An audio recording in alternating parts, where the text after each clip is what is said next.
Hello everyone, welcome to my YouTube channel Renu Mittal coaching classes. कैसे हैं आप सब?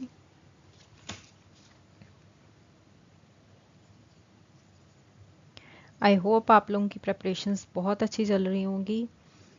If you like my videos please subscribe my channel and also share it to others who are also preparing for UGC NET exam.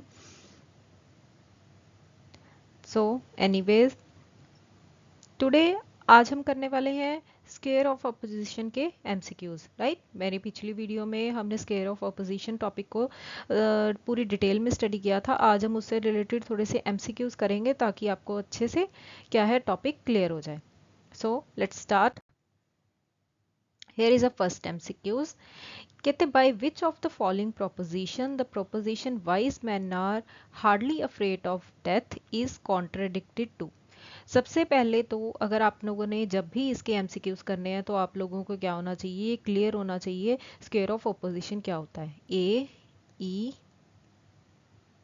I and O. Right, so ये कौन सी statements होती हैं? ये होती हैं कॉन्ट्राडिक्टरी। ये कौन सी होती हैं? कॉन्ट्राडिक्टरी। राइट, ये कौन सी होती हैं? कॉन्ट्रेरी। दीज आर सबऑल्टर्न, ये वाली भी, एंड ये होती है हमारी सब कॉन्ट्रेरी। राइट, यहाँ पे इन्होंने क्या पूछा है कि कहते कॉन्ट्राडिक्ट कौन सी स्टेटमेंट करेगी। हमारे पास स्टेटमेंट क्या है? Wise man are hardly afraid of death. Right, some wise man are afraid of death, all wise man are afraid of death, no wise man is afraid of death and some wise man are not afraid of death. तो हमारे पास क्या है? Wise man are hardly afraid of death किसके साथ contradict कर रही है? All wise man are afraid of death. Right, all wise man are afraid of death. यहाँ पे कह रहे हैं कि वाइज मैन जो है वो बहुत ही कम मरने से डरते हैं। राइट, यहाँ पे लिख रहे हैं ऑल वाइज मैन क्या है? मरने से डरते हैं। Right, are afraid of death. So ये क्या होगी? हमारी कॉन्ट्राडिक्टरी स्टेटमेंट होगी। सर करेक्ट ऑप्शन क्या हो जाएगा? Option B. Clear? Next question. If two propositions cannot both be false but may both be true, what is the relation between the two propositions? कहते जब दो propositions क्या हो सकती हैं? दोनों false नहीं हो सकती but may both be true, what is the relation between the two propositions? उनमें क्या relation होता है? राइट, फॉर एग्जाम्पल यहाँ पे होता है ऑल, यहाँ पे होता है नो, एंड यहाँ पे होता है सम, एंड यहाँ पे होता है सम नॉट। राइट, इनके बीच में क्या होता है? कॉन्ट्राडिक्टरी होती है। यहाँ पे कॉन्ट्रेरी स्टेटमेंट्स होती हैं। ये होता है हमारा सब ऑल्टर्न एंड ये होती है हमारी सब कॉन्ट्रेरी। राइट, सो कौन सी ऐसी स्टेटमेंट्स होती हैं जो दोनों गलत नहीं हो सकती but may both be true? वो होती है हमारी सब कॉन्ट्रेरी स्टेटमेंट्स। कौन सी होती हैं? सब contrary. Like some SRP and some SR not P can both be true but can't both be false. Right? So correct option क्या हो जाएगा? Option B. Next question. If two propositions having the same subject and predicate terms are such that one is denial of the other, the relation between them is called। जब दो propositions कहते हैं जिनका same subject and predicate हो but जो one statement है वो दूसरी statement को क्या कर रही हो? denial कर रही हो, तो उनमें क्या relation होगा? जब denial का relation आ जाता है तो वो कौन सी statement होती है? हमारी सब contrary। राइट, अगर एक स्टेटमेंट कह रही है all S are P and second statement क्या कहेगी? Some S are not P. Right, अगर सभी एस पी हैं एंड दूसरी स्टेटमेंट कहे some S are not P, then ये स्टेटमेंट क्या कर रही है? इस स्टेटमेंट को क्या कर रही है? डिनाइल कर रही है। राइट, सो ये what is the relation between these statement? These are contradictory statements. Next question. If the statement some men are cruel is false, right, ये वाली स्टेटमेंट क्या है? हमारी स्टेटमेंट फॉल्स है। Some men are cruel, then which of the following statements are true? All men are cruel, ये false true हो सकती है। नो men are cruel, ये ट्रू हो सकती है। And some men are not cruel, ये ट्रू हो सकती है। तो हमने बताना है कि which statement can be true. So कौन सी स्टेटमेंट ट्रू होगी? अगर कहते some man are cruel false है, then all man are cruel can also not be true, right? ये भी ट्रू नहीं हो सकती, हम ये नहीं कह सकते कि सभी मैन क्या है, क्रूअल है।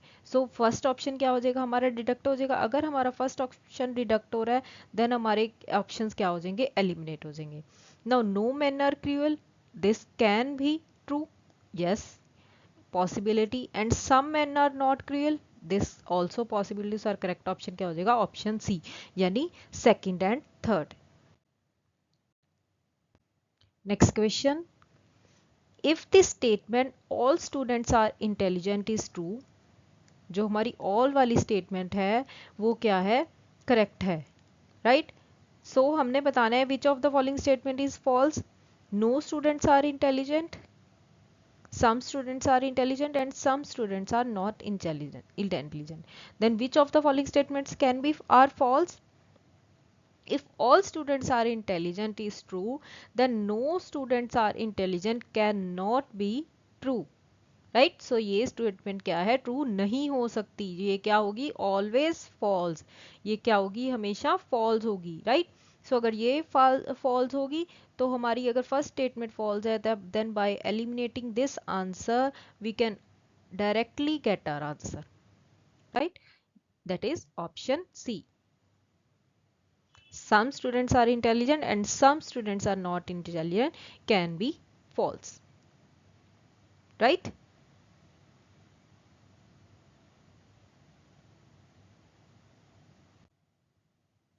If the proposition all men are not mortal is true, then which of the following inferences is correct? हमारे पास स्टेटमेंट कौन सी करेक्ट है? all men are not mortal, right?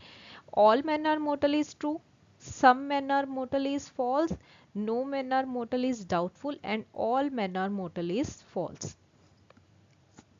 So we have to tell which of the following statements are incorrect, right? A, E, I, O. ये वाली statement क्या है हमारी? Sorry, ये वाली स्टेटमेंट क्या है हमारी? ट्रू है। All man are not mortal, right? All man are mortal is true, it can be true, no.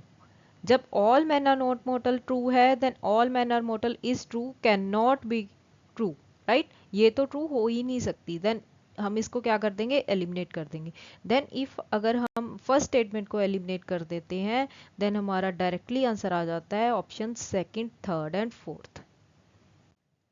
अगर आप लोगों को इसके कॉन्सेप्ट्स क्लियर हैं, then by elimination method you can clear the concept.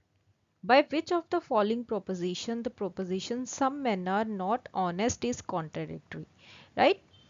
कहते some men are not honest, ये वाली statement क्या है हमारी? कॉन्ट्राडिक्ट किस स्टेटमेंट से करेगी? all men are honest, right? Next, if the statement most of the students are obedient is taken to be true, which one of the following pair of statements can be claimed to be true? If most of the students are obedient हमारी true है, then हमने ये बताना है कि कौन सी set of statements को हम true कह सकते हैं। Most of the statements are obedient, all obedient persons are students, all students are obedient, some students are obedient, and some students are not disobedient, right?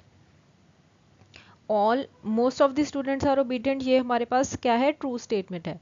Then all obedient persons are students, no, it can not be claim to be true, right? First statement हमारी नहीं हो सकती। All students are obedient, it can also be not true, so second option भी क्या हो जाएगा हमारा? Eliminate हो जाएगा। देन हमारा करेक्ट ऑप्शन क्या आ जाएगा? Some students are obedient and some students are not disobedient, so our correct option is option C. Next, if the statement all students are intelligent is true, हमारी statement कौन सी true है? all students are intelligent. Then which of the following statements are false? no students are intelligent, some students are intelligent, some students are not intelligent, right? All students are intelligent क्या है हमारी, ये statement क्या है, true है, right ये statement क्या है हमारी, ट्रू है। देन हमने बताना है कि कौन सी स्टेटमेंट फॉल्स होगी। If all students are intelligent is true, then no students are intelligent क्या होगी, अगर ये वाली स्टेटमेंट ट्रू है, then which of the following statements are false, some students are intelligent and some students are no not intelligent, right। तो हमारी wrong false statements कौन सी होंगी कि सम स्टूडेंट्स इंटेलिजेंट है एंड सम स्टूडेंट्स इंटेलिजेंट नहीं है। Sir correct option क्या हो जाएगा, ऑप्शन सी। नेक्स्ट क्वेश्चन, ई डिनोट्स, जो हमारा ई प्रोपोजिशन है वो किस चीज को, प्रोपोजिशन को डिनोट करता है, universal negative proposition, particular affirmative proposition, universal affirmative proposition and particular negative proposition. So जो हमारा ई है वो डिनोट करता है universal negative proposition. So correct option क्या हो जाएगा, option A. Clear, I hope कि आप लोगों को स्क्वायर ऑफ अपोजिशन कॉन्सेप्ट क्या है अच्छे से क्लियर हो गया होगा। Please subscribe my channel Renu Mittal Coaching Classes. Thank you so much for watching my video and also share it to those who also preparing for UGC NET exam. Thank you so much.